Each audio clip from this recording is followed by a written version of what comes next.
And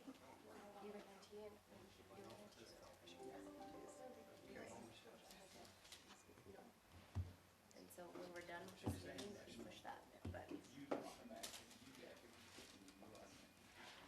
Amazing. So I think now it's go time. 6? Did it, Dee? My thing turned red. Oh. So good evening, everyone. I want to call this meeting to order. It's 6 p.m. on Monday, September 30th. Thank you all for being here. I think we're going to start with roll call. Nicole will be doing that. Mary Fossey. Here. Chris Garai. Here. James Langus. Ethel McNeil. Here. John Monroe. Here. Kari Quas. Here. Simone Tarver. Here.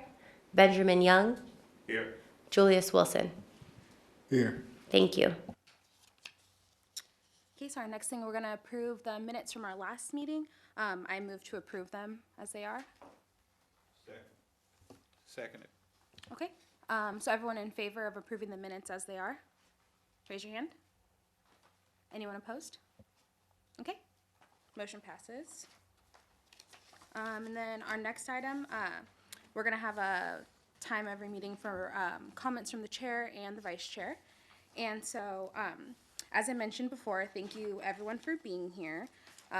The work we're doing here is incredibly important, so I just want to, really thank everyone for taking time out of their day to be here. With each of us coming from such different places and bringing different experiences to the table, just want to remind everyone we want to look at all those differences as, positive things and as advantages for our little commission here. And also, to bring up one thing that we haven't really discussed, with all the Everett Districts Now stuff that's happened in the past, let's, recognize the importance of that whole effort.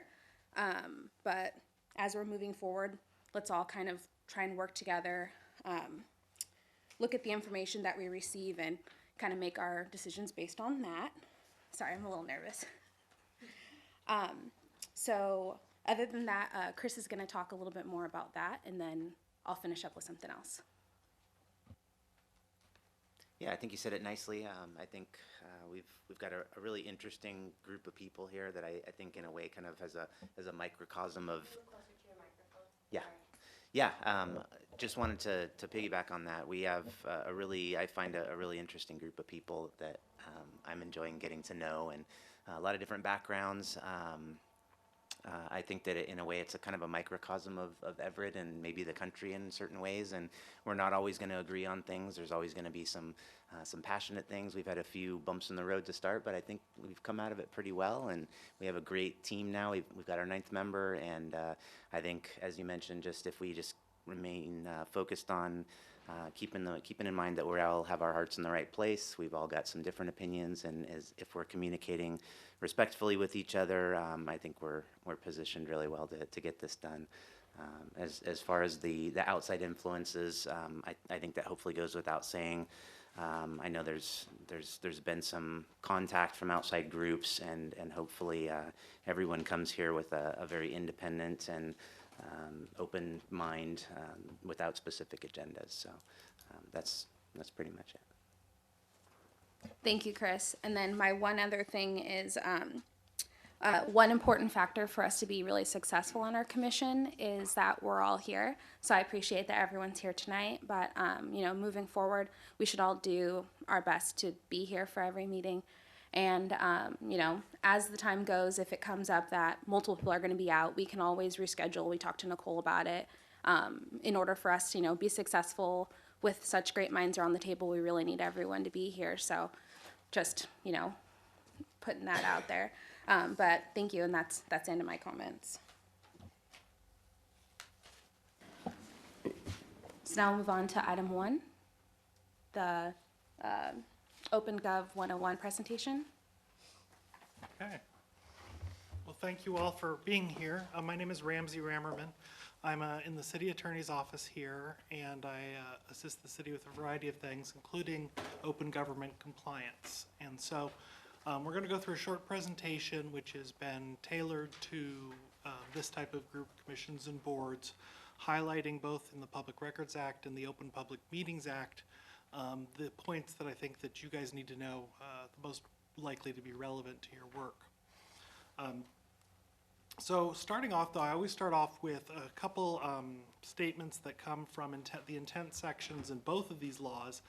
And they tell us that the people of the state do not yield their sovereignty to the agencies that serve them. They insist on remaining informed, and these chapters are going to be liberally construed and exemptions narrowly construed to promote the public policy and make sure the public will be fully protected. So these provisions are the court's favorites. They quote them all the time when they find agencies violate the law, and so they should really color how the law is interpreted. So beyond what the actual letter of the law is, the courts are going to interpret it in a way to help make sure that the public can maintain control, make sure they understand what's happening, and when there is secrecy allowed, it's going to be very narrow. So I think it keeps in mind, I like this cartoon. I think this is, really the threat to our democracy that comes when you have too much secrecy. So that's why it's so important. So in the Public Records Act, the first thing to know is the definition of public record is incredibly broad. It talks about any writing and defines writing any way you can imagine that relates to the conduct of government that is either prepared or owned or used or retained by the agencies. The courts have interpreted this many times. The O'Neill case talks about nearly any conceivable government record is going to be a public record. It's hard to find something that isn't a public record, at least when it's in the possession of the city. So a very broad definition. Writing can encompass any way you can retain or communicate information. It's hard to find something that's not, as I said, and with electronic records, they go to not just the printed copy, but the electronic copy, and with its metadata, it's all going to be a public record. When it comes to printed copies, it's worth noting that because the definition is so broad, all of you, or any of you who have made notes on the handout I gave you have now created a unique public record because it's different. It's got something different to it. So when we're looking at it, anything can be writing. Where that document is stored is not particularly relevant. What the courts have said is that what we're going to do is we're going to say if the record was provided or created by you while you're serving as an agent of the city, while you're serving in that capacity as a member of this commission, then it's going to be a public record regardless of where it's located. So we'll talk about personal devices in just a moment, but obviously anywhere else in the city, it doesn't matter where we put it, it's still going to be a public record. When it comes to your personal privacy and personal devices or accounts, obviously, the old adage, don't mix business with pleasure, still applies in this type of situation. And so there's some best practices that you can use. To the extent that you are using email, I'd recommend you have a separate, Gmail account just for commission business, so you're not mixing it in with your personal email account. Otherwise, if you do a subfolder and put every districting thing into the subfolder, if you don't want to have a separate email account, but definitely take the time to make sure you segregate stuff out. Copy the city, copy Nicole if you're sending anything related to this. And if you get an email, forward it to Nicole. That way the city has a copy of it. It gets onto the city system. And at that point, as long as you don't need it anymore, you can delete the copy out of your system once you're done with it. And that way you don't have a unique set of public records in your personal email account or on your phone or wherever you do it. As long as there's no pending public records requests. We'll talk about that in a minute too. But generally just, keeping them as separate as possible and recognizing otherwise it's, where you don't want to be is a situation where we're asking you to sign a declaration saying you went through every email in your inbox and your personal email account to get everything out. Trying to manage it, keep on top of it as it's created, and getting stuff so that copies at the city is the best way to protect your privacy and to protect the city from liability. There are hundreds of exemptions to the Public Records Act, but there's a couple that I think are worth, the one I think the most likely that may come into play in your work is the deliberative process exemption. This is an exemption that applies to pre-decisional opinions of stuff. And it only lasts until the final decision is made. So it's not a permanent protection, but it's recognizing that if it's a pre-decisional, I could imagine a situation where you guys have a draft report from one of your experts that, you know, is not ready to go public. You guys need to look at it and review it, then we may be able to hold that out until you're ready to put out the final draft. There also is some protection for legal advice that's given. Obviously, legal advice given in this setting is not going to be protected because it's an open public meeting, but there are times where you may be able to get some confidential legal advice, and that also would be protected, and that exemption doesn't go away. So in addition to understanding that, you know, the obligation and issue with public records, in, you know, whether we have to disclose them, there's also rules on when we can get rid of them. Now, one of the things that'll make your life the easiest is understanding that the first notes generally don't have to be retained once you've made a final product from them. And obviously holding notes and continuing to hold them, then they can be requested. And if it's your handwritten notes, it's going to be unique records. So once you're done with once you've completed the use of the notes, consider it that they can be gotten rid of.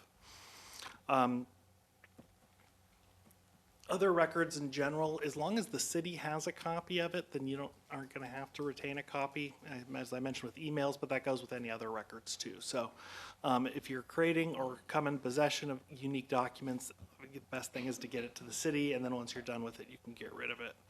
Obviously, though, one exception to that is if we've told you there's a public records request for your records, at that point you can't get rid of anything, even if you could have before. Once we have a request, and we'll tell you when we have a request, once we have a request, then you can't get rid of anything, so do be aware of that. Third thing here is the Open Public Meetings Act, and this is going to be some of the stuff that's the most relevant to you guys. As just a high level, all of these meetings are going to be open public meetings. Public's going to have a right to attend. They have a right to observe. There is no right to speak at public meetings under the Open Public Meeting Act. You can, of course, create a point in time where you want to hear public comment, but as a general matter, the right under the statute is simply to observe.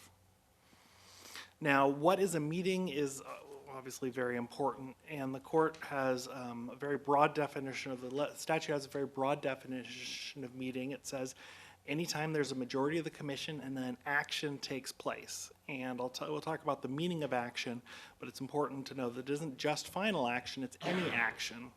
The law then goes on to define action as anytime there's a whole laundry list in the statute, but what it comes down to is if you're talking about the business of districting and there's a majority of the commission, that's action. Doesn't have to be final action, doesn't have to be a vote, it's simply discussions of it. And that becomes action, and if that becomes action, it's a meeting, and if it's a meeting, it has to be open where the public can have access to. So generally, it's, you know, talking about commission business outside of these meetings has its risks. Now, obviously, the law only applies if it's a majority, but we're going to be talking about the next concept, which is the issue of serial meetings. And this is an issue that's been litigated a lot in Washington. I'll give you a couple examples of ones that appear on the front pages of the newspaper. Several years ago, after the financial crisis, the mayor proudly announced, "I'm going to meet with each individual council member and close doors to get their ideas on what we can cut." That was the mayor announcing he was going to engage in an illegal serial meeting.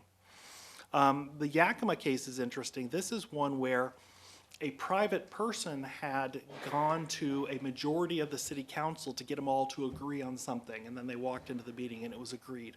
And the court held that was an illegal serial meeting. So what is a serial meeting? It's a series of communications that individually did not involve a quorum, but collectively amount to a quorum where some type of collective intent has been formed. And because that intent can be, you know, just an intent to discuss an issue, it can be pretty broad. So it means that when you're looking at communications, you do not have the ability to know what everybody else is gonna think by talking to them outside of a meeting. The only way you're gonna get that is inside of the meetings. You also need to be aware of if you've got a third party or somebody at the city is saying, well, so-and-so thinks this and so-and-so thinks that, what do you think? That's the formation of a collective intent. It can be done by a member of the commission, but it also could be by a third party. So it's very important to be aware of discussions outside. Anytime if you realize, oh my gosh, I'm figuring out what everybody thinks, that's a problem, you need to think why that's happening and try and avoid those type of discussions. With emails or written communications, a one-way email is not going to be a problem, but when everybody hits reply and gives their own input, that's where an email exchange, which is the easiest way to have an illegal serial meeting. It does require, majority to give substantive input, but it's something to be careful. So if Nicole sends everybody an email, that's not a problem. But if, majority, you got 5 of you hit reply and give your input, and you hit reply all, then that's going to create a nice paper record to prove an illegal meeting.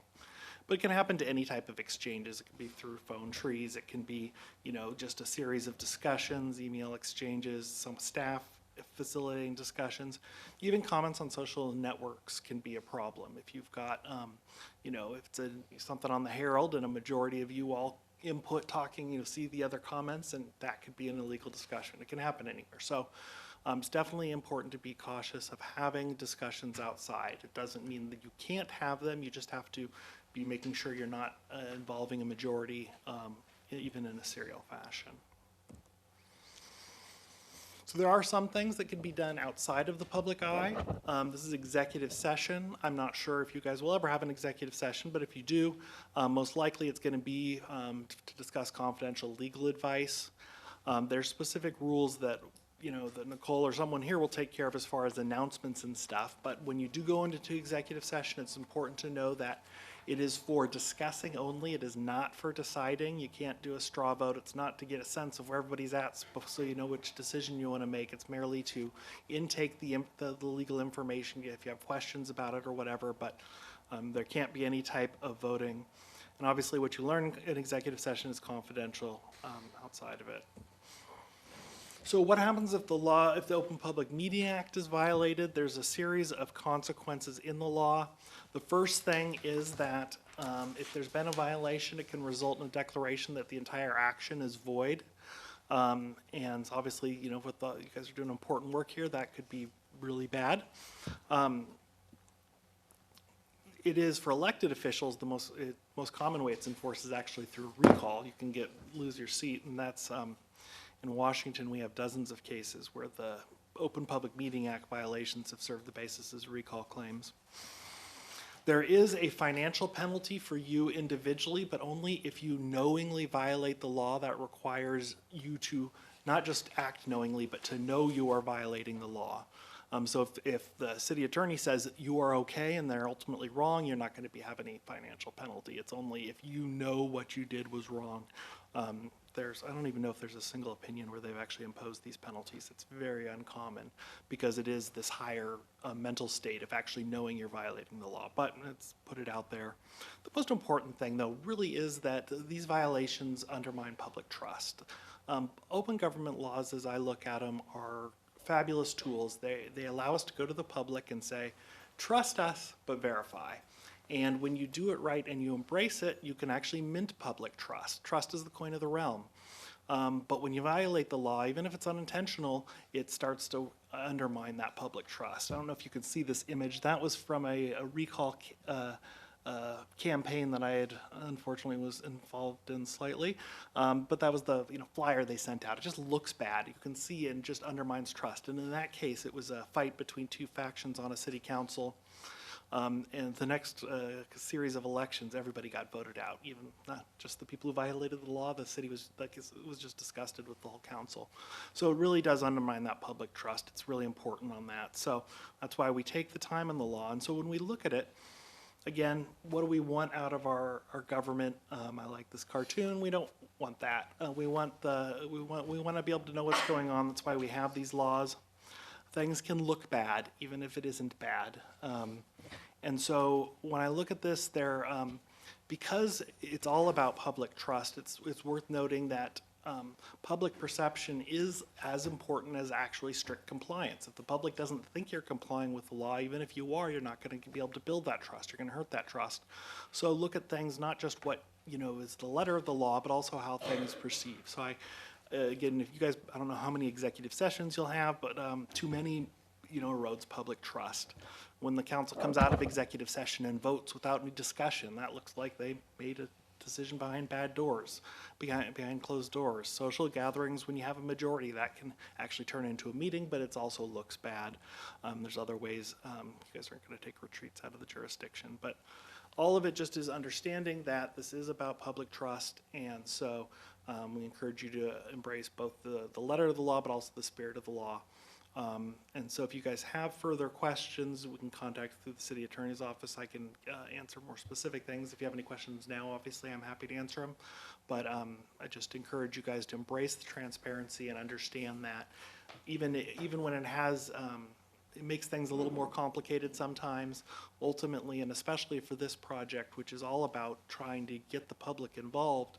You can imagine that, something that undermined the public trust in this process could be devastating. So I encourage you all to embrace it. Any questions? One question, just to clarify, you had said that if we kept a folder in our, say, Gmail account that's districting commission, that's sufficient to be separate from? Yes, I mean, the whole reason or the reason why you want to either have a folder or have your own account is just so it's easy to locate stuff. And so, yeah, if that's going to be sufficient to locate it. Now, also, I'd strongly encourage that you, as I said, forward anything to Nicole so the city's got a copy of it so you don't have a unique document, and that'll make it the easiest. If you can tell me you've done that, then I don't even have to ask you to look for anything. Thank you. You're welcome. My question Yes. is, how important is it for people to come to you guys and let you know when someone from the outside has tried to talk to them about what's going on in districting and try to influence how they respond to certain things? And, I think it's very important that they relay that information to our government officials to let them know that someone from the outside has tried to influence how I speak about what happens in these committee meetings. So I think that's a little bit of a difficult question. Certainly, obviously, if someone is trying to, get try and put together a majority of you through a series of discussions and you guys know about it, then that could implicate the Open Public Meetings Act. Obviously, the whole purpose of having this is so that the public can see how the decisions are made. So, outside information could affect you, but there is also, you are serving as a representative. That means that you're representing the people, and if a member of the public wants to talk to you, they can, and that's not a bad thing per se. It's just a matter of, especially if it's something that's important and influential, letting everybody else know so they have the benefit of that, I think is good. But I also do have to stand up for the citizens' First Amendment rights to try and communicate with you, and there's nothing inherently nefarious about that. Any other questions? Like I said, as things come up, if you have more specific questions or something, please don't hesitate to ask. We obviously would like to make sure that everyone's complying with the law and take care of those as they come up, so please don't hesitate. And that's all I have for you, so thank you all very much. Thank you. So now we'll move on to item 2, districting rules of procedure. So in the packet, let's see, 3rd page, are the basic rules of procedure that we came up with. I think these were already emailed out. If anyone wants to start any discussion on this, or if we need a minute to take a look at it, let's take a minute to take a look at it if anyone hasn't already read it.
so it looks like we're all about done reading it.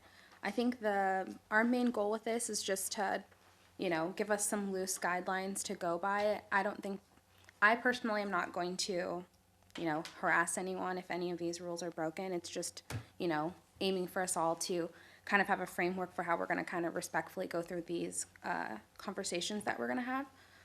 So we can open up discussion if anyone has anything they wanna say about, the document in front of us.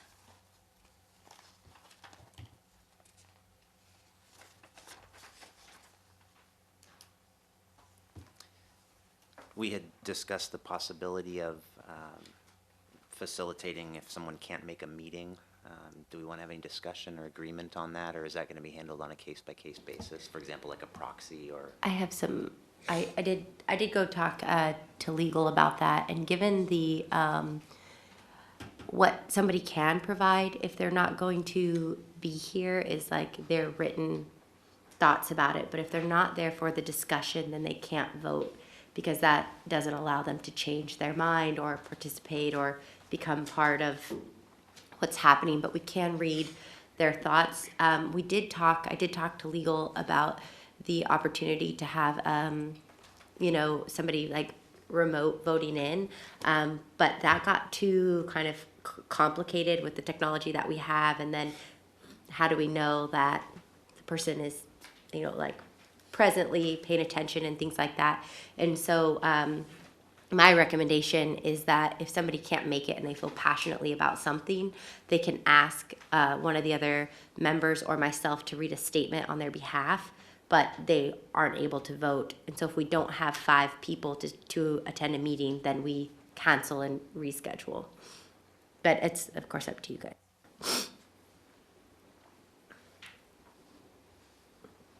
Does anyone have any thoughts on that?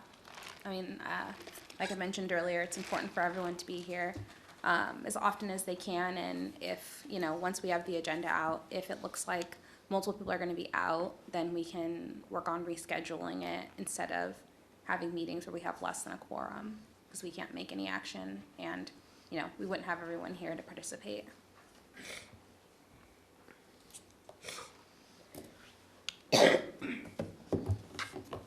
Simone, I want to say the procedures are nice. It's nice to have some rules of engagement around this and just something that we can fall back to if things go awry, which I don't necessarily expect, but it's nice to have the document present. Thanks.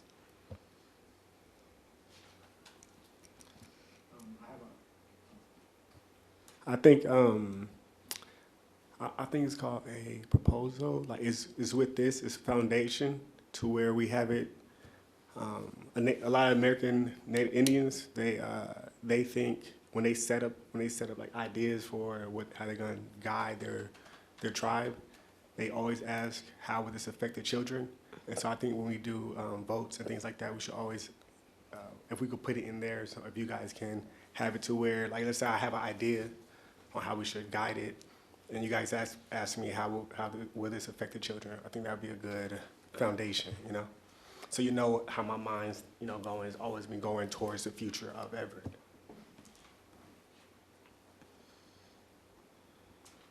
What do you guys think of that? Did I say it clearly? Do you guys? I think that makes sense. I think we could probably make it a little more broad and just, when we're making our decisions, think of, all the relevant stakeholders. So, historically underrepresented populations, children, everyone throughout the city. But I hear what you're saying. I think that was a good addition. I don't know if we necessarily need to add it to here, but it definitely is something that we should all kind of keep in mind as we're working through this process.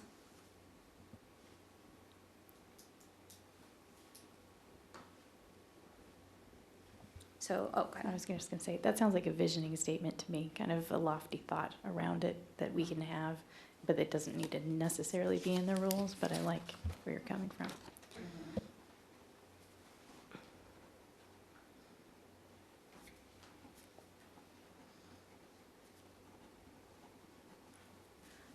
Okay.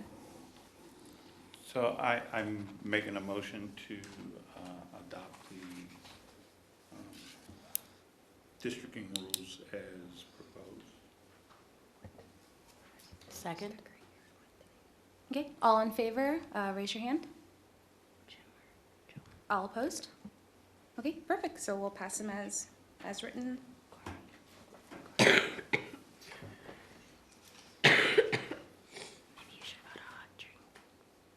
So now we'll move on to item 3, districting master selection process and discussion. And so that, oh, go ahead. So, as I mentioned previously, I have been searching and researching districting masters in our area and broader. And what I have discovered is that this is going to be a little bit more difficult, and I think we're going to have to get a little creative, as this work is typically done during a census year. Most of our districting master type people maintain full-time jobs and then take time off or go on sabbatical during when jurisdictions or municipalities typically redistrict or district. And so we're at a bit of a dull time, I guess, for this work. And so I did find one company. It's called Sammamish Data Systems, and they're the same company that the county used when they recently redistrict. And their capacity is not as high as to attend all of our public meetings and things like that, but would be willing to take this on as long as we found a different way, not using them, to collect community input and do that type of work.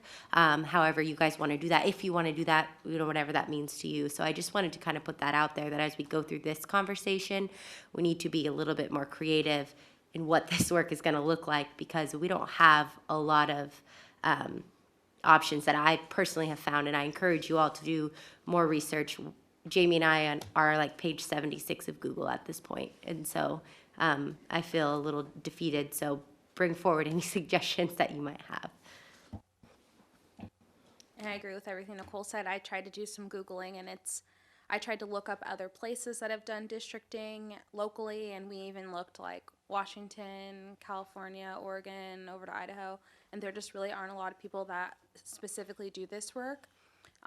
It could be worth considering like someone who's some sort of a geography expert that has the capacity to do this and knows enough about the process to work on that. But that's kind of where we're at with it, is if anyone has any other creative ideas of where one can find a districting master, you know, we're all ears. This is just an inquiry, not necessarily anything else, but Yakima, when Yakima did their districting, do you know who that master was there for the city of Yakima? Or the Yakima was a County? bit interesting because that was actually court mandated, the way that that was done. And so I believe it was a judge decided how and when they were going to do that. And that was that. I actually did talk to Yakima, Puyallup, Seattle, the county, Tacoma, and Aberdeen, Washington. Maybe not Tacoma. I think I called Tacoma. I don't think I got a response. But and the person who worked in Seattle is having he was very excited that we were doing this, but is having some health issues and didn't feel it would be appropriate to participate. And then I wasn't able to get a hold of some of the people who had done this work for some of the other municipalities that I talked to. But I'm still going to keep trying. I will call until I'm blue in the face, but so far it's bleak. It may be that some of us were under the understanding that there were a couple of different parties that the city and the attorney's office may have known of that essentially have the experience and qualification to be district masters. And looking ahead, not having had an opportunity to know in advance what we were going to hear this evening, Nicole, I would suggest that you and Ramsey and David Hall, the city attorneys, continue with the search and identify two folks that have the two parties or companies that have the qualifications and experience to serve as district masters that have done this work, and do your due diligence on those folks, and come back to us at the next meeting with names, and discuss what you've learned and the experience and the qualifications of those different parties, and let us at that time then decide what the next steps should be. It may be that based on your recommendations, Ramsey and David Hall and Nicole, that we will want to ask that you invite a couple of those folks up to the following meeting on October 30th and give us a chance to interview them. But I believe that you all have the expertise in the city attorney's office, Ramsey and Nicole, and that you're the best resource we have to identify folks that have that experience.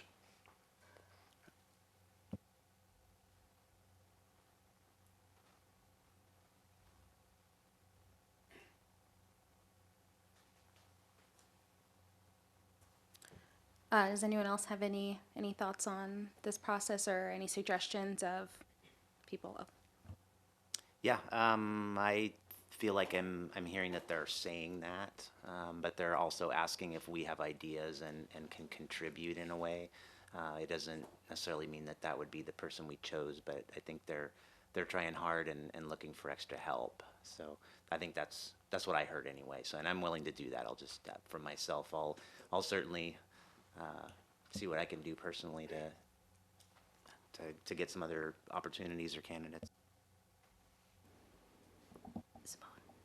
And to your point, James, excuse me, we have even reached out. We have a lawyer that specializes in districting that we have that we reach out to when necessary, and his recommendations were also, I received the same input from those people, is that you're kind of in an interesting time, and we have the capacity to do this for you. But my concern is around what you guys want to do around community engagement. We have to have 5 meetings once we've created a map, and that's not even collecting community input before those maps are drawn. So if we only have a districting master that's willing to draw the lines once we've already collected community input, what is that going to look like? How do we staff that? How do we create that? Because typically your districting master would do that. So that's like my biggest concern right there is that work. And so if I could get a better idea of what this community input looked like to this group, that might help me better vet these districting masters and see if they have organizations or people that they work with that I could reach out to and say, okay, if this half is done by X, Y, and Z, can you do this half? Or that's the get creative part, and I should have been more clear about that, and I apologize.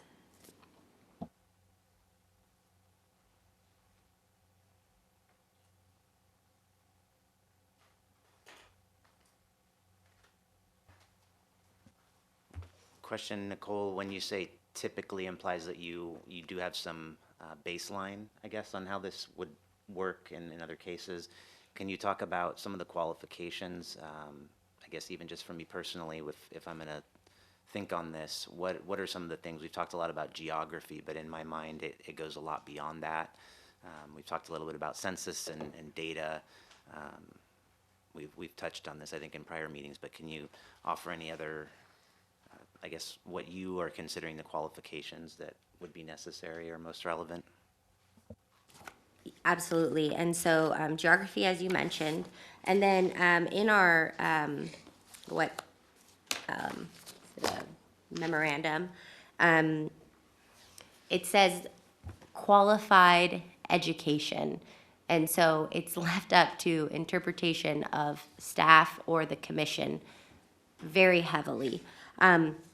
I do have this memorandum that I'm going to have Jamie make copies of for you guys very quickly, which I pulled off the website today, and I thought that this might be helpful in our conversation.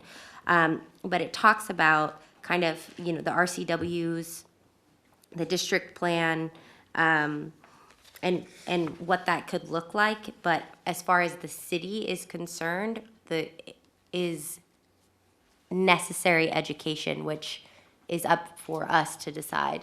Most of the people I've talked to are either part-time or full-time college professors that, work in geography and things of that sort. And so that would be my recommendation, either a firm that has done this work prior, and so they have experience, and or in the geography field, and that would provide that experience in education. It's very general.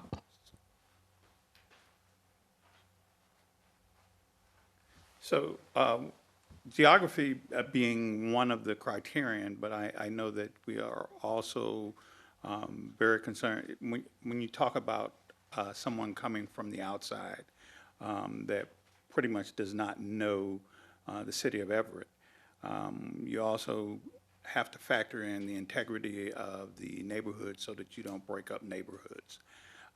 Because once you start going in and trying to break up neighborhoods, that's where we get into the area of gerrymandering, or the screaming of people for gerrymandering when you start breaking up the integrities of the neighborhoods that currently exist within the city of Everett.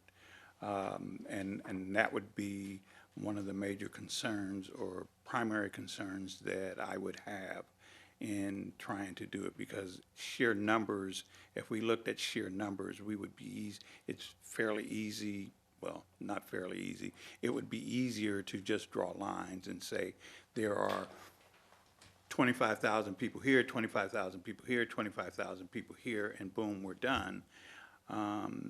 But my concern, of course, would be the actual integrity of neighborhoods.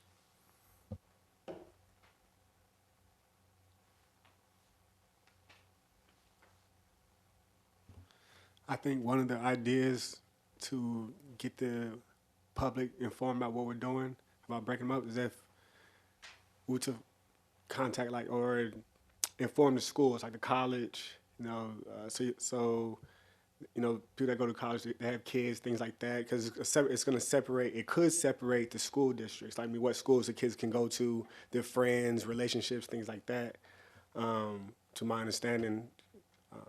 So I think we would be able to figure out some way to contact them or talk to them.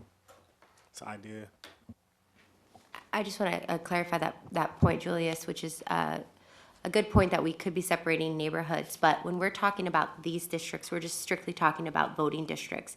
And so we have school districts, which are different, and then we have precinct districts, which are different. And so we're just a little bit higher, but I think that, Tiora and Ben's, both of your points is when you're separating those neighborhoods, you're separating those drop-off points, locations, relationships, things like that. And so the question remains is then how do we get that input? What would the commission like to do to make sure that we are receiving this input? What does that look like to us so that I can draft a plan? Because one thing I'm getting from these districting masters is, what is it you are looking for, and I can help advise you. They know that they don't have the capacity to do this fully, but if I don't have something to give to them, I don't think it's clear what they really can do, if that makes sense.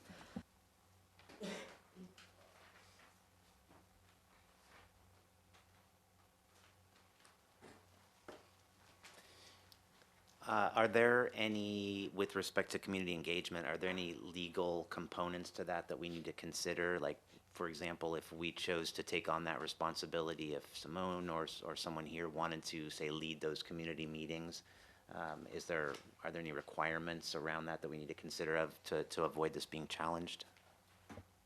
That's a great question. So my understanding is that no.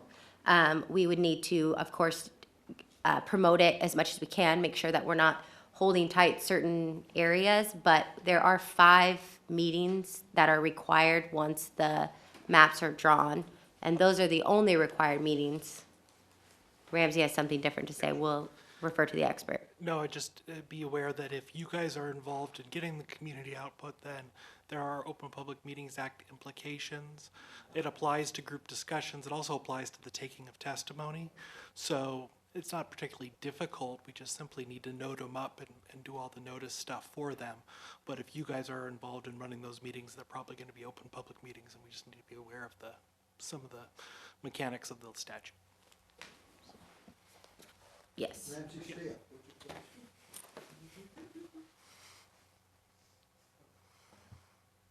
I think what we should do is, like Nicole said, let's check around and see who is available, who's done this before, because I think since this is new to Everett, we've never done it before, we don't want to do something foolishly. We want to make sure we've covered all of our ducks in a row. We want to look at everything. So why don't we take a look at what is available, submit that information to Nicole and our legal group, and let them take a look to see if it's good or not. I think when we get out to the community, we're going to find ourselves in such a upheaval, and I think we're going to get into more than what we asked for. Sometimes, you know, loose lips sink ships, and we could be in a lot of trouble if we do that. So why don't we take what we have, look at everything, and then present it to Nicole and our legal staff, and let them tell us where we want to go. We want Everett to do this thing. We want to do it right. We don't want to look back tomorrow and say, gosh, shoulda, coulda, woulda, okay?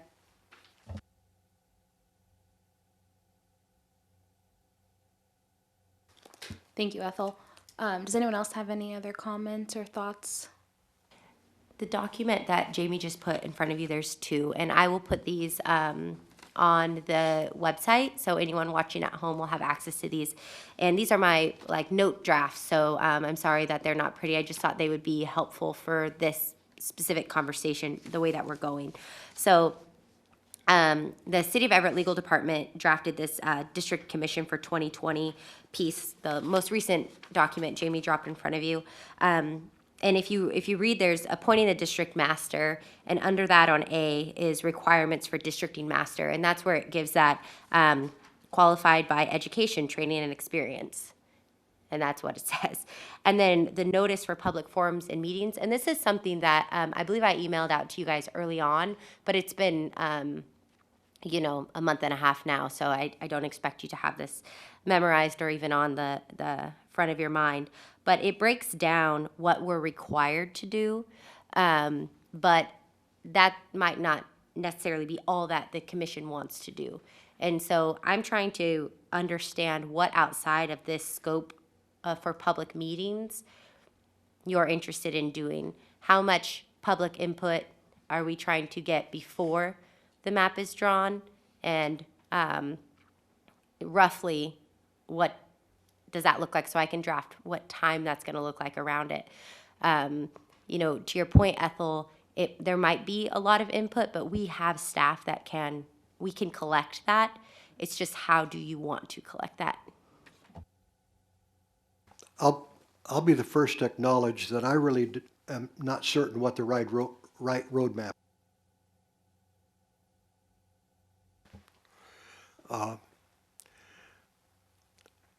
I know how important it is, however, that we have somebody that can really guide us through this process, and at the appropriate time, we can make decisions based on the good work that they produce. This is the key component of districting, is having somebody that understands what the requirements are, the rules are, whatever's happened in the past in terms of state regulations or requirements, because there's certain regs that they have to follow in recommending how this is going to look.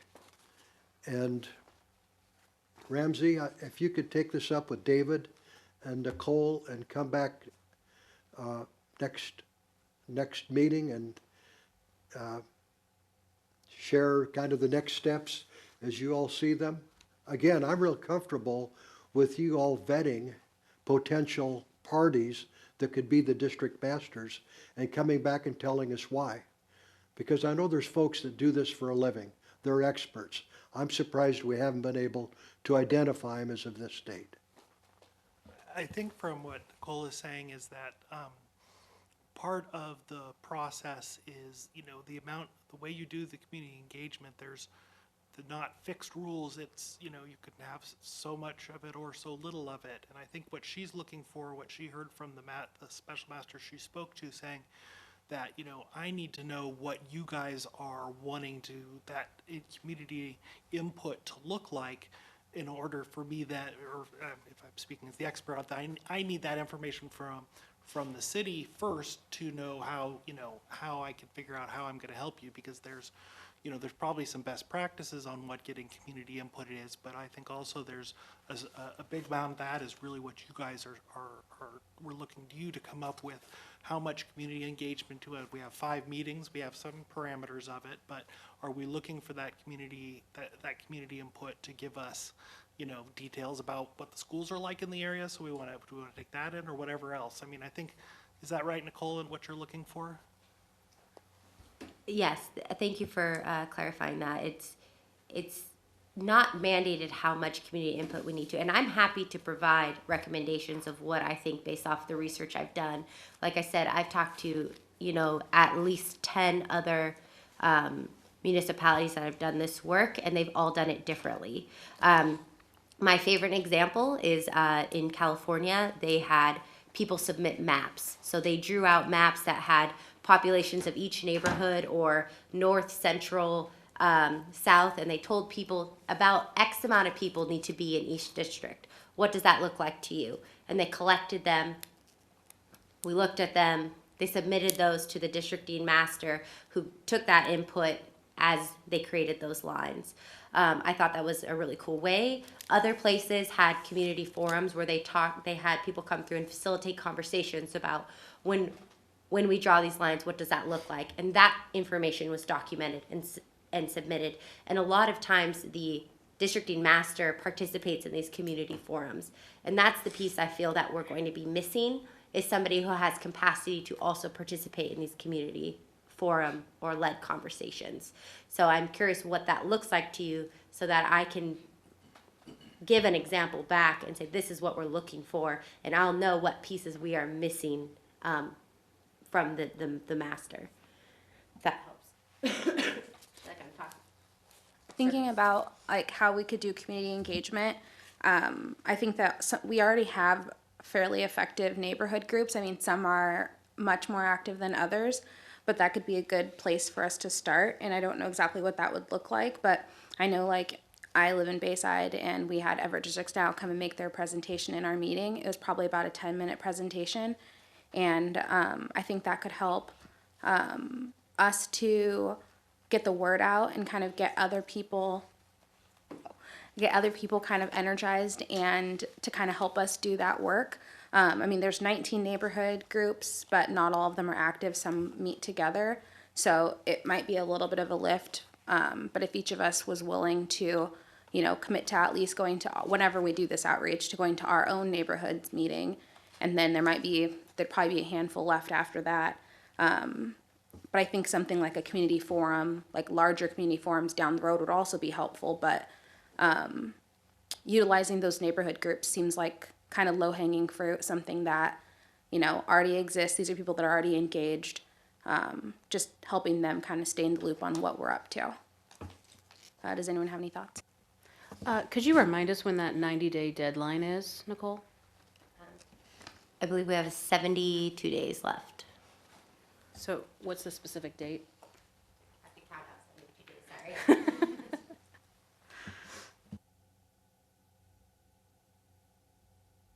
While she's counting. Is this something that we could involve then the Council of Neighborhoods in, and doing a presentation to them, or providing them with some sort of survey to take to their next neighborhood meetings to make it easy? That seems like it could be a good option, just to not make us have to run around the town, kind of, engage those people that are already engaged, kind of seeing if they can help us do a little bit of the work. December 15th is the date this is due. Last comment I'll make on this. I remember at the first meeting, I asked about a schedule, and Tammy said, Jim, there's one in our, that we have. And I just looked at that because I recall then looking at it, and it talked about the meetings with the community group occurring after the district master's work was done, not before. So that's when those 5 meetings were to take place. Is that correct?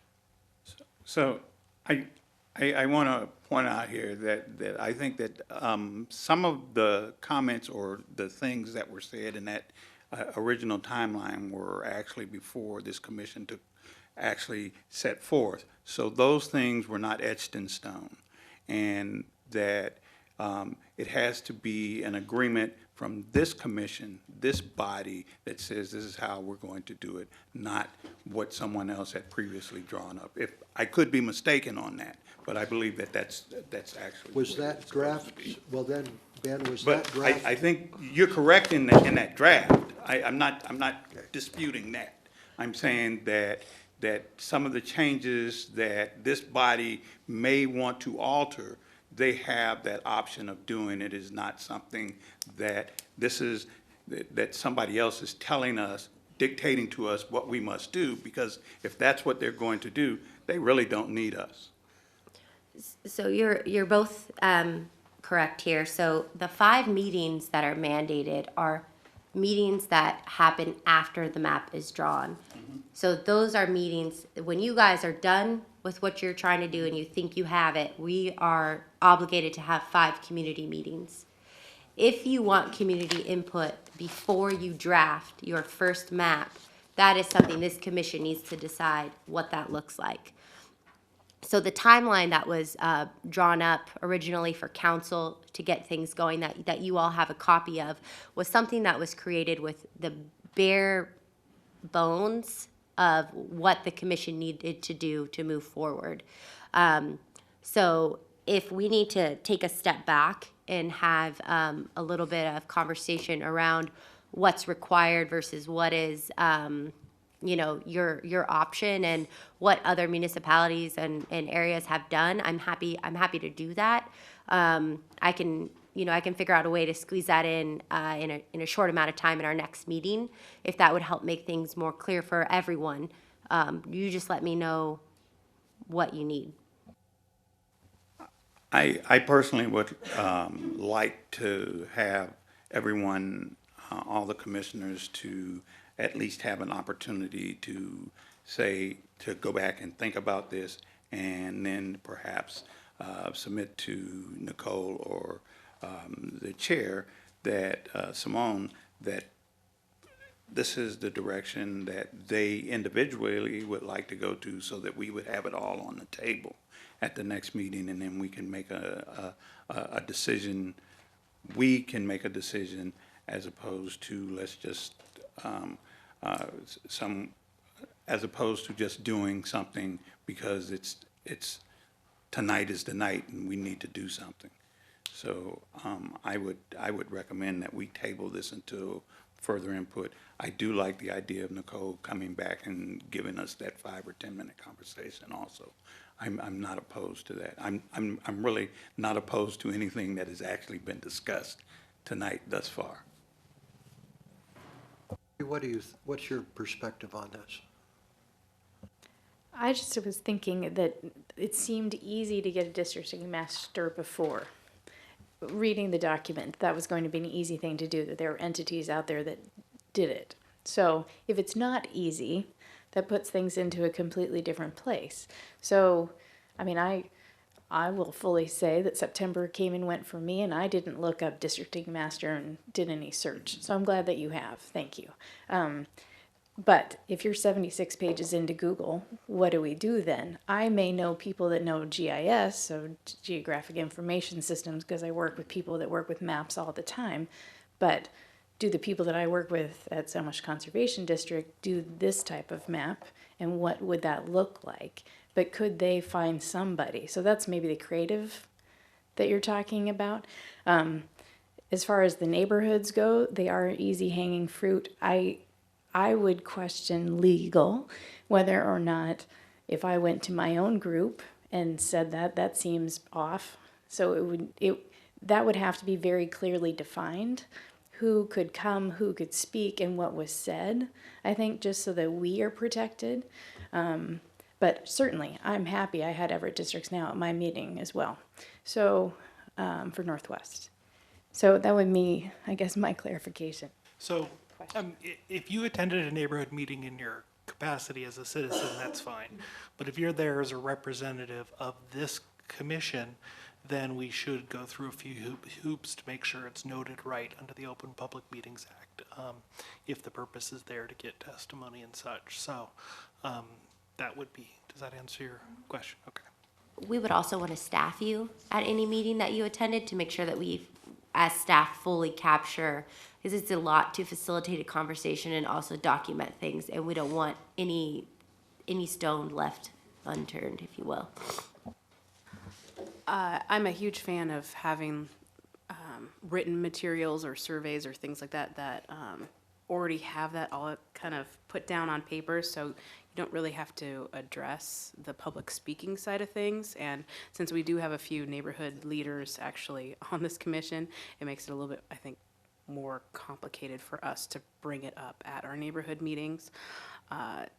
So early on, I know we haven't completely decided on what the process is when we're going to actually be doing the neighborhood meetings, but even if we wanted to get a little bit of small input and have it be more of, you know, a survey of some sort that people that are attending meetings could fill out. I noticed on here, preserve existing communities of related mutual interest.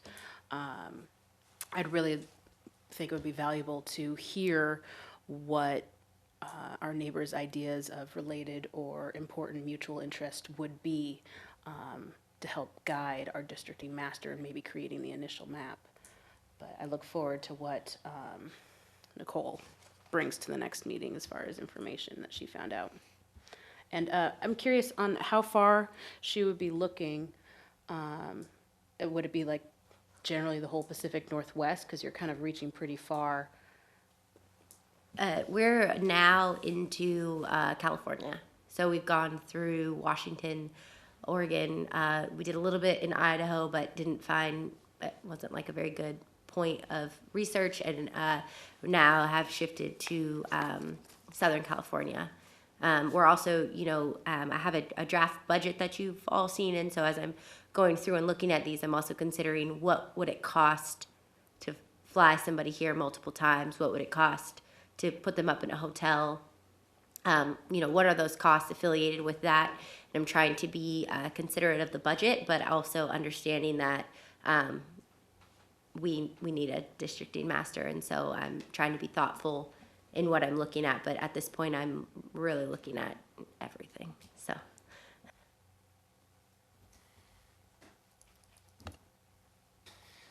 So it sounds like we have at least one potential, and back to you asking about the community engagement piece of it, I think it would be really helpful to have a starting point for this conversation. So if you did have a set of criteria or potential community engagement avenues that you've already put together, rather than us kind of spiraling on it, that might be a starting point, and then we could kind of pick and choose, or, you know, again, just kind of a launch point for that conversation. As far as community engagement, my personal opinion is I'm of course totally in favor of it. I think that we have to just consider that if you ask 100,000 people for input, you're going to get 100,000 different points of probably opinions, and so we just have to target, you know, what type of information do we want, and in my mind it's maybe it's something like an example of a map, but I think more it's either conceptual, what types of things should we be considering, and then maybe some specific examples, you know, specific to Everett of, hey, this is a large area or a large consideration that should be put into one district or not put into multiple districts, whatever. So that's just my thoughts as we kind of talk through this. I keep going back to the idea of somehow getting input from the community where they can create their own map. But I just keep thinking, like, how would that work? How would that work? It'd have to be some sort of like GIS-based like web application where you could move the lines around and it would tell you how many people are within that. And I feel like that's not, I don't know if that's something that exists or if it seems like it's something that'd be really expensive, but I keep thinking of that as being like the only really practical way for people to do maps, because I don't think people have, I don't think I would be able to get a map and somehow keep, like, just drawing on a piece of paper, draw lines and actually keep into like consideration the population and, you know, the composure of each of those districts in mind. I think what you're thinking about too, Simone, in this, and I've done a lot of reading on this, is we're not necessarily looking at the numbers that people, or you or not, the numbers that people submit, but what they found when they took these maps was that neighborhoods that they didn't expect or cul-de-sacs that they didn't expect actually grouped themselves in with places that the government or commission didn't necessarily think they had much in common with. And those people of that community felt that they did. And so we might think, you know, two communities are clearly belong together, and the people within that community feel differently. And so it was that type of information, I think, that to Chris's point of what types of things are important to you, and it was all of our kids in this area go to school together. So while our economic matches might fit better with this side of the road, our social matches match better with this side of the road. And that was something that they found when they collected these maps. So I think that you're right about the money part, and I can look into that and see what we have at the city, what people can do for you, and along with everyone else's suggestions that I've been writing down as well. And with that information, what did the city do to better, you know, that neighborhood? What do they do with the information? Do you know? Yeah, it was submitted to their district master, and so when they went to draw the lines, they could look at where people felt the most at home, and they were able to, I mean, you have to some degree, this has to be based on numbers, geography, and things you can't have islands. Things need to be grouped together in a way that makes sense. But if moving a line an inch to the left around the map puts people in communities that they feel the most comfortable in, that's something that we really need to look at. So when we get at the nitty-gritty of where these lines are, that type of information gives us the opportunity to create the best map possible. That makes sense. Thank you, Nicole. Does anyone else have any input on this for now? So thinking about GIS, and when they do maps in ArcGIS and all that, they're layers. So they just throw in another layer and another layer. And I think the question that's in my mind, and this is again legal, is, you know, how would we request people we know out there that have these skills? Would that be a city request, putting out public notice of that? If I went to my Facebook page, that gets complicated, but maybe I know somebody. Like, where are those lines around me acting on behalf of the commission to try and help us as we move through this creative process, with tapping the people I do know and not crossing a line that I should not? I think especially if we're asking someone to be engaged, probably would have that come from Nicole, so bring it back here so that we can, you know, officially reach out. If you're having a conversation with someone, that's not an inherently bad thing at all. But if you do have, you know, if we want to initiate a formal relationship or potential formal relationship, it's probably best coming from Nicole. Is that? Thank you. I will continue to think about that point, because if I'm all for community engagement, in fact, I think it sounds great to kind of get some of these maps started and all of that. But if we don't have a districting master, Mary's question about when is the 90 days up is a good one. And as written here, then you guys have to do it, the city. But if you're having trouble, then what happens at 90 days? What happens at 120? Or what happens if we can't find somebody, you can't find somebody? How far down the line, and to what are we missing, I guess? I really do think if I can have a bare bones idea of what you guys want for community engagement, I will have an easier time vetting these, the small amount of people that I've been able to get in contact with. I believe I'll be able to bring forward at least 2 at our next meeting with support from legal, as Jim suggested. But they're not going to accept our offer unless we can tell them what the community engagement piece looks like, because they do not have capacity to do that unless we go with a powerhouse firm outside of Washington, which we could do. But to Ben's point, that doesn't always build trust to have somebody coming in from California to help Everett draw its lines. We can, that's up to you, but that understanding what you guys need from the community is just going to help me. And I can create something and say, this is what I think, and bring that to you guys, and you can say yes or no, whatever you want to do. I just need to give them a little bit more. So Simone, then from your straw poll thing on the rules, I keep hearing a lot about community engagement. People are for that. Maybe we could figure out if we're all for that, and if so, then determine what a plan might look like after we're all in agreement that we want to move forward with that. Okay, so you want to do like a vote? Okay. So we'd be voting on, what do you want us to vote on?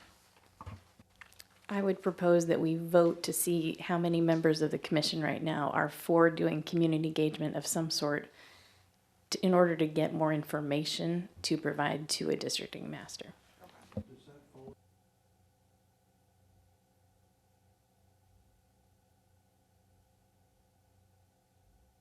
That's a good question. I think we can, since we have 5 people here, we can vote on something without it. It's on the agenda, so you can. Yeah, You okay. can. So everyone who's in favor of doing some sort of community engagement to kind of figure out how we want, it's a weird question. I can propose and someone else seconds. How Yeah, about that? okay. So I propose that we move forward with some type of community engagement to provide the district master with more information from Everett. I second that motion. Okay, all those in favor, raise your hand. Any discussion? Wait a minute. Oh, okay, discussion. No, I'm fine. I guess I'll open it up. Does anyone want to discuss it before we vote? Okay, go ahead. I am a definite proponent for community engagement, but I think this early on in the process, we should be very limited in what we're looking for. Specifically sticking to just general ideas of what people are wanting to preserve in their communities, rather than getting specifics with maps and drawing things. I think ideas would help a little bit more prioritize what we're looking for from the districting master. And then our community engagement can be really intensive after we have our map, getting feedback then. I see that as an understanding, not as an amendment or anything to the motion itself. Does anyone else have any discussion? The more that we kind of talk through it, it feels like, if I heard correctly, we have the potential that the city could handle some level of intake on this. We could consider, I'm not making a motion, but we could consider that just being out of scope for the district master and simplifying the process and have them be involved with us directly and then potentially involved in the community outreach meetings at the end or not.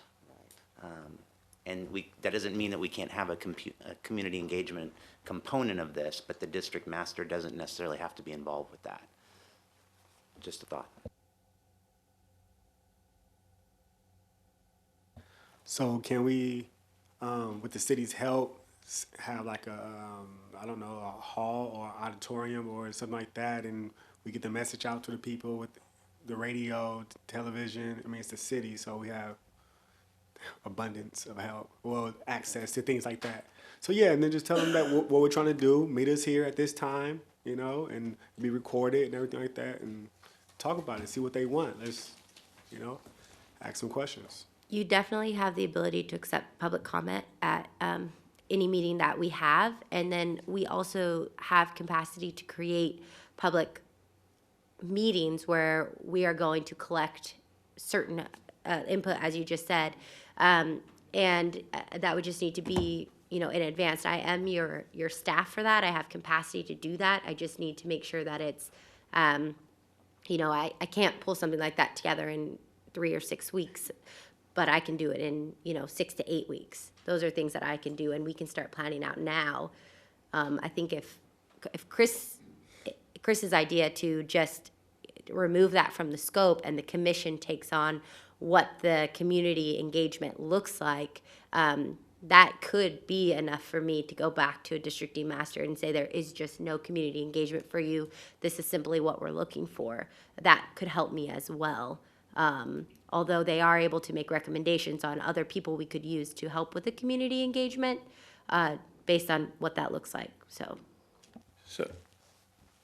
as I hear it, and I could be wrong, I think that Chris's idea is a good idea of taking that off the table, but at the same time, one of the things that we could do in this process, because it's going to take some time, is to allow for public comment, making sure that we're restricting the time for our meetings prior to our meetings, and then we would get some public input as we go along, so that when we have guidelines to the special master or the district master, caught up in a prison situation, but when we have guidelines for the district master, then we would be able to refer back to some of the public comments that were made. So it is I would think a combination of everything that's been presented here and not leaving anything out. Could I make just a comment on that? Is just to keep in mind the limited amount the district master is going to be only considering a narrow scope. I mean, their goal is, to draw lines and really what neighborhood. And so the type of community input that's going to be useful to the district master is to, get this public's thoughts on these. This is really, the line says this is Port Gardner neighborhood, but really Port Gardner also takes in this piece over here and these, that type of, how people associate for drawing lines. And so when you do seek community input, make sure, take into mind what the question you ask is important, because otherwise you're just going to get, people, and then you're going to get, you mentioned gerrymandering, probably a lot of people are going to have a lot of thoughts that shouldn't be taken into account. So keep in mind on how you ask the question when you do that for when this input's going to be given to the master. I just wanted to clarify my motion, which is really just, do we want to do any community engagement beforehand? And that I was hearing that people maybe did, but not on a grand scale. So whether or not we really want to shut down public comment prior to hiring the district master and then they're doing that, this gets more complicated. Anyhow, I thought I was hearing consensus a bit around having some community engagement. That's why I put forward that motion. Does anyone have anything else they want to add to this particular discussion before we move on to something else? If we were to take public comment, write them all down, things like that, and then come here and debate those and try to, or see their point of view, or like, let's say somebody may say something, I may agree, they said it when we had the public comment, and then you change my mind, or he changes my mind. You understand? Or maybe he adds to it, or maybe you add to it to make it better, enhance it. I think that'd be a good idea. Okay, are we ready to vote on Kari's motion? Okay. I was going to ask Nicole a clarifying question, which is that if we pull the community engagement to ourselves, then it would be easier for a districting master to say yes to us? Okay, thank you. I'm sorry. Yes, that is. Sorry, John. I have intentionally been very quiet and have sat here and listened to this discussion. I think we need to take this next meeting and have the sole discussion of what this all means to go out and go back out to the community prior to selecting. We have 9 people here, and I think we have 9 different ideas about what we would ask for. And I'm very concerned about asking for information and giving the impression that we're going to do something with that information. And I'm concerned that we ask that question wrong without the proper guidance, and we could be very well accused of gerrymandering just by way of how we ask the questions, and for that matter, who asked the question. So I think we need to take the next 2 weeks with this group and our helpers and kind of lay out what that other information we need is, besides taking 110,000 and dividing it by 5. So I would suggest we table the motion until next week, our next meeting.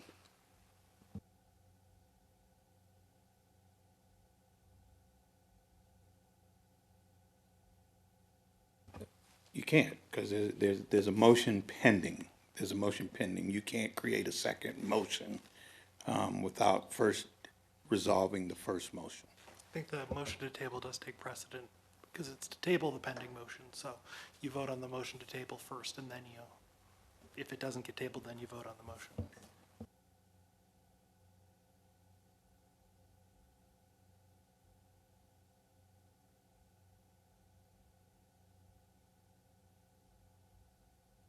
Sorry, we added onto our rules that the chair can exercise discretion as needed to maintain civility and productivity.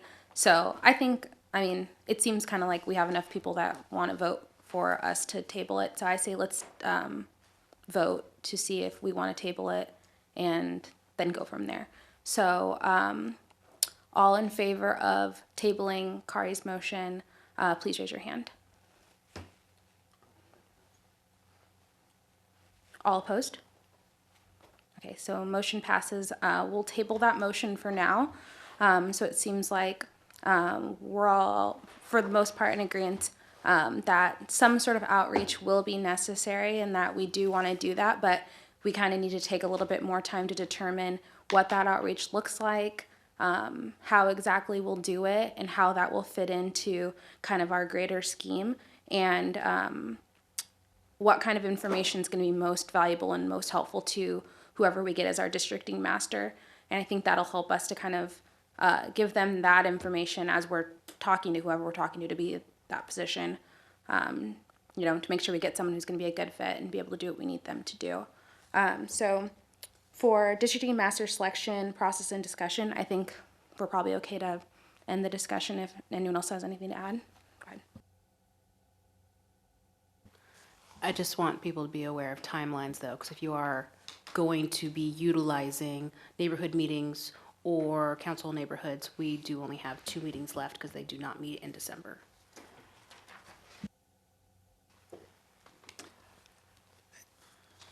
Nicole, do we need a motion or a vote to remove that from the scope?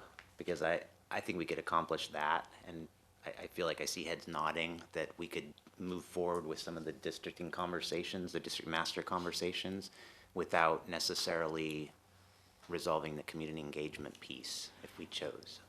Yeah, if you do a motion to remove that, what I will do is go back to the people I've talked to and say, if we're doing it ourselves, what do you need from us? Like, what is the expectation that we provide for you? And then I can bring that back to you. But I am getting caught up in these conversations where I can't say, no, we don't want you to do it, or yes, we do.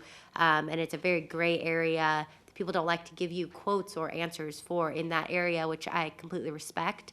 And so if I can have that, then I can go back to them and say, we're going to remove the community engagement piece.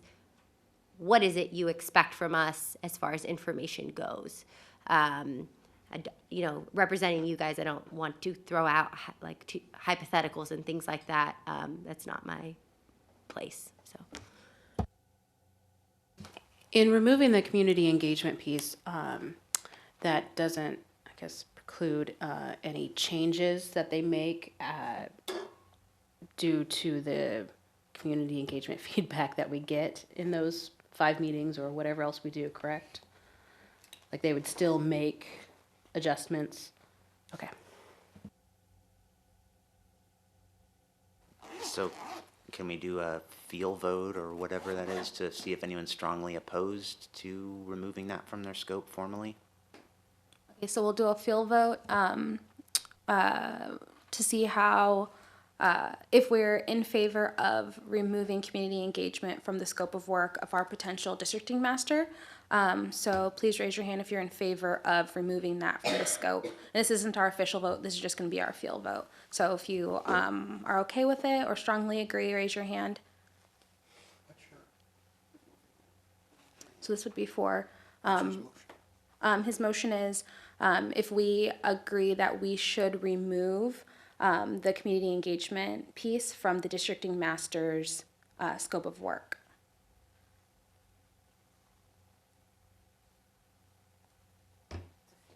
So this is going to be Well, right now, in the draft that we saw, then you're right, Ben, that isn't one that we developed. That was one that we presented to us.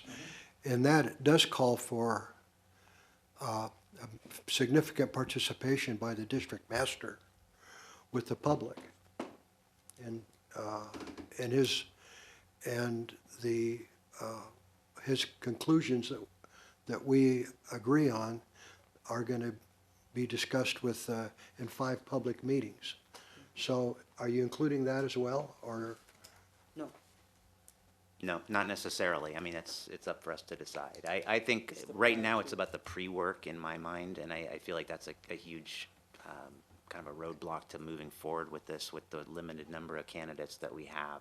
So, I mean, that could be something that we consider including still, is that they would be involved or leading those community engagement meetings at the end after the maps have been drawn, still. So maybe change the vote to they're not involved in pre-work. Okay, so to clarify, our motion, Chris's motion is whether we're in favor or not of removing community engagement from the districting commissioner's scope of work for the pre-work. So any kind of outreach that we did prior to their map being drawn, we / City of Everett / whoever we get to help us would be in charge of that. I favor the public participation. I just don't know whether removing that from the master's oversight or involvement at some point is the right thing to do. I just am not sure whether that's a good step or one we need to defer. So I don't have enough information really on what that would mean. We may want the district master involved at some point. I think we should keep it to where he or she's involved in at least a 5. So they should be involved in at least a 5. Once we decide everything, they should at least meet a group of Everett citizens besides us. So he or she knows who they're dealing with, things like that. Look them in their face and their eyes. So they're not just a number, because they're going to be dealing with a lot of numbers, crunching numbers, as we're dealing with the people. We're speaking for the people, so. I would just add, for clarification's sake, that what I'm hearing and what I believe that I was actually putting forth a motion on is to remove community engagement from the districting master, at least on the pre-work, if it makes it easier for us to get a districting master. Because we need their help, but we know our community. We can do that community outreach on our own. Whether or not we do that before or how we do it wasn't what I was looking for. Just pull it from the contract so we can get someone on board. Okay, so if that's clarified, so we'll do our vote now if we're okay with closing discussion. Or do you have another comment? So if you are in favor of removing community outreach from the districting master scope of work for the beginning of our process. So prior to when the map's drawn, please raise your hand. All opposed? Okay, so the motion passes. So for the purpose of us locating a districting master, we're going to not require them to help with community outreach. I think it's still worth, if you're talking to new people, giving them the option if they are interested in participating in that part of it, making sure they know that we would be open and wanting that. But if it's going to prevent us from finding anyone, then we can remove that portion. And especially if it's from someone from out of state where it's going to be, cost prohibitive to have them coming here to try and, learn our neighborhoods. We're the experts in that, so we wouldn't necessarily need help on that, I'd say.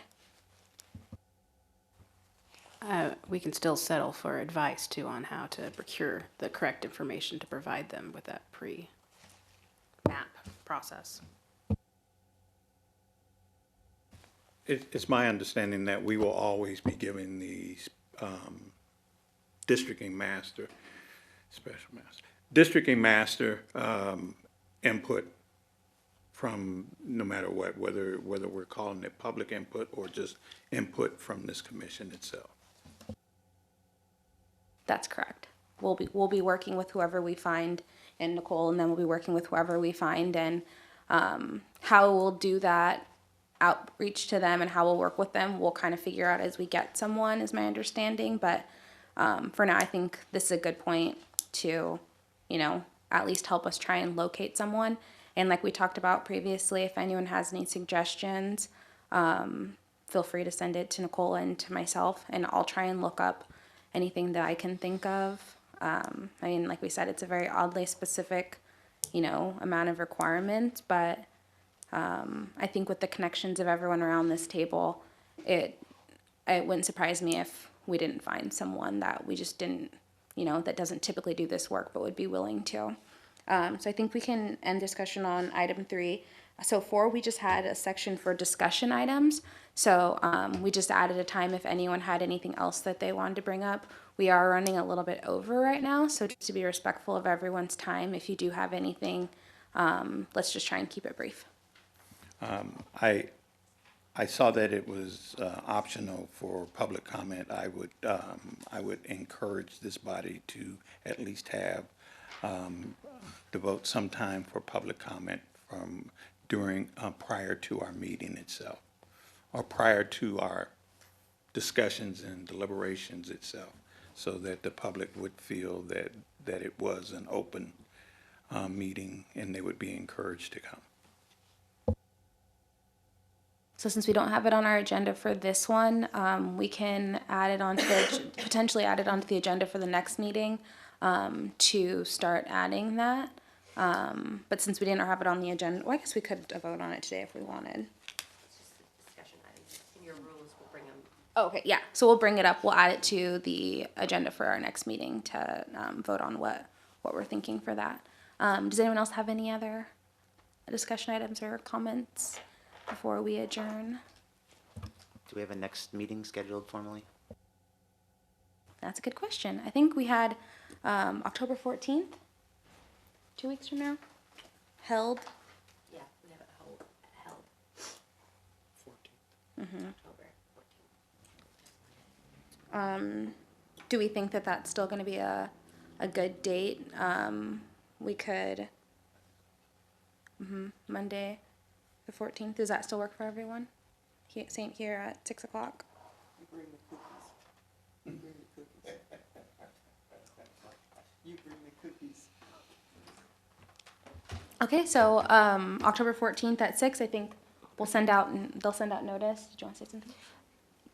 Oh, okay. I think. I have one other question. How is the public notified that these meetings occur? Same way as city council, so it goes into the newspaper. We provide public notice that way. It's also on our Everett District, will be on our Everett District website. We had a staff leave who was in charge of that website, so I'm figuring out how to get get those passwords and get everything updated. Okay. But it will also be on our landing page for Everett Districts Commission. And if there's another way you would like me to put those out, I could also add it to, Facebook, but that gets difficult because our other commissions don't get to advertise that way. Well, I guess they could, but they don't.